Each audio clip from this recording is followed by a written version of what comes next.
14 বছর স্কুলে আর 4 বছর কলেজে, এরপর 30,000 টাকা বেতনের চাকরির জন্য আরো 4 বছর ওয়েস্ট করো।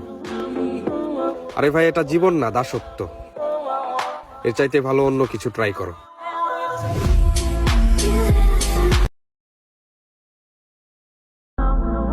14 বছর স্কুলে আর 4 বছর কলেজে, এরপর 30,000 টাকা বেতনের চাকরির জন্য আরো 4 বছর ওয়েস্ট করো। আরে ভাই, এটা জীবন না, দাসত্ব।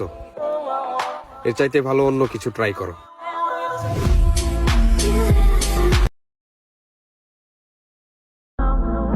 14 বছর স্কুলে আর 4 বছর কলেজে, এরপর 30,000 টাকা বেতনের চাকরির জন্য আরো 4 বছর ওয়েস্ট করো। আরে ভাই, এটা জীবন না, দাসত্ব। এর চাইতে ভালো অন্য কিছু ট্রাই করো।